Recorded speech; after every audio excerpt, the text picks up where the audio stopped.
Hey, we have such great conversations when OBG70, Zax, and I do live streams and have special guests. Not everybody wants to sit through almost 4 hours of live streams, so I'm picking out some really great parts to share in snack-sized bites. Let me share another clip with you guys from Peter Jackson. We wanted wonderful actors who are like chameleons, who could just bring the characters from the book to life first and foremost. What do we think about some of the casting around this? What do we think about these new characters? This is the question that we keep asking. Who is this made for? You have millions of Tolkien fans around the world. And if you just would have did a mediocre job, something maybe 2 steps above the Sword of Shannara on MTV, I think you would have some goodwill. But apparently what they've done is some type of unholy hell, which none of us could have ever imagined, and they know it. And so they're slow rolling out this monstrosity, one little glimpse at a time. If you remember the Bakshi films, and I don't know, Purple, if you were ever into the Ralph Bakshi films of The Hobbit and Lord of the Rings and all. Can't beat a bit of rotoscoping. I love those. I do. I love those. They're wonderful fun. They really are. But a big part of those movies were the songs of Tolkien. So Tolkien loved the songs. And I think a lot of that experience, of course, came from the sea shanties and a lot of the pub songs that were occurring in the very early 20th century, before he went to World War I in, 1914. And I think he took a lot of that camaraderie that came from singing those songs and wanted to carry that forth into his books. Now, that's just my theory. I saw something in that Amazon trailer. And if you remember the new dwarf princess who has these sparkles in her hair and is very diverse and representational, there is a scene of her where she has her arms uplifted in the trailer, and she is very clearly singing this very diverse dwarf with no female with no beard. I'm just going to play this little clip from Tolkien because this is the way Tolkien intended his songs to be sung. The glasses and crack the plates, blunt the knives and bend the forks. That's what Bilbo Baggins hates. Smash the bottles and burn the corks. That's pretty cool. That's like something you'd expect to hear, a sea shanty. That is awesome. That's a great clip.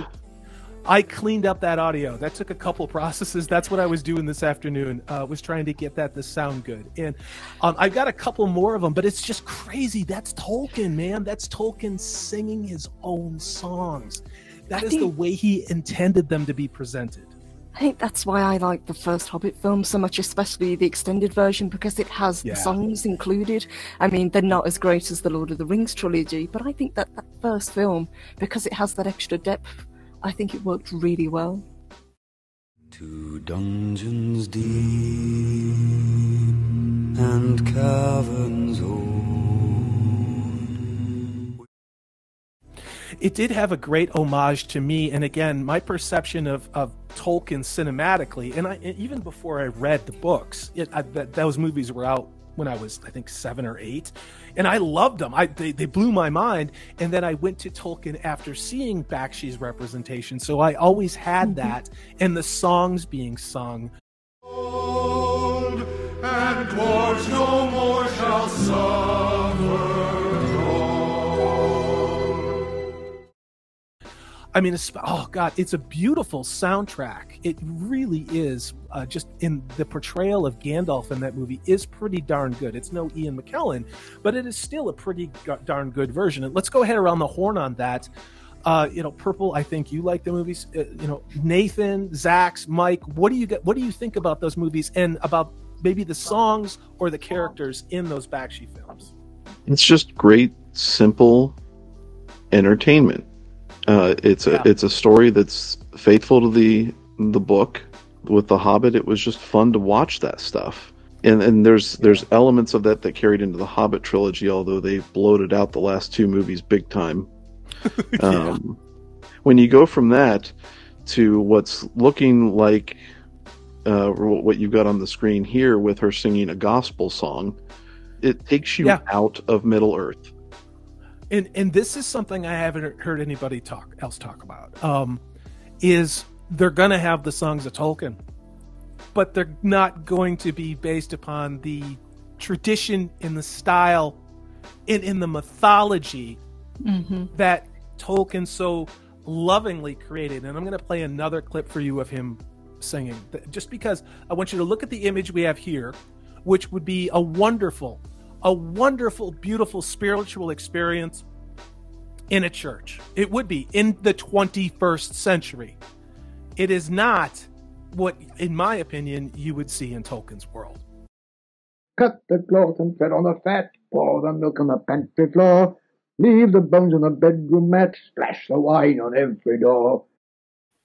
There's a beautiful kind of simplicity in that, in soul. I mean, you can see this person, Tolkien was born before Tolkien was part of the generation that would have been my great-grandfather. And for anyone probably under the age of 30, it would have been your great-great-grandfather. Tolkien goes back a ways.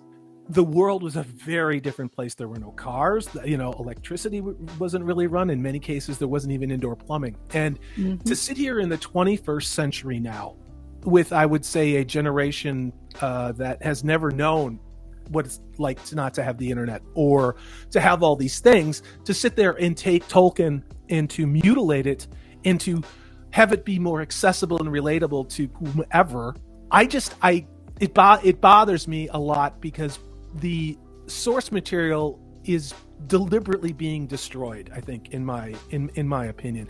Now, Purple, do you think that's fair, or do you what's your perception on that? No, I absolutely agree. I mean, as you say, Tolkien was born in 1892. Can you believe that? Yeah, he came from a completely different world to what we know. But also, what he did, he actually used a lot of where I live, which is in the Midlands, as inspiration for his books. So places, for example, like Sarahole Mill was the inspiration for the Shire. Moseley Bog was where he used to take walks. It's what he used as a basis for the Old Forest, where Tom Bombadil lived. So all these places in the Midlands, he actually took inspiration and kind of used them and wove them into the books. And the one thing that I have noticed that people are kind of talking about, Tolkien wanted to create a mythology for English people, basically, because the way England, their history, we don't really have a solid mythology. So he wanted to bring something that the English could be proud of. And I don't think there's anything wrong with that, but Amazon seem to have this idea that it has to be diverse. You have to bring in different races. You have to bring in different ethnicities that probably were not actually. They weren't there. They weren't not. Didn't actually want there for whatever reason, and that's okay. The hubris of these people thinking that they can do better than the man himself. It's a desperate need for relevance and to attach themselves to something. And, I think a lot of us have used broad generalities, and I've certainly been guilty of it, in ad hominem attacks, because we get so frustrated by this, watching the, I think Doomcock calls it the cultural vandals. To me, I have never seen such a reckless kind of a hate, to quote the trilogy. It's just unimaginable, and maybe that's me being almost 52 and growing up in a very different time. Anybody who walked around telling everybody else what they were and what they should be called would have been laughed at. You created an identity by what you did and how you lived and how you treated people. You weren't just given respect. You weren't coddled. You had to prove something. And that takes work. It takes consistency, and it takes being in the real world.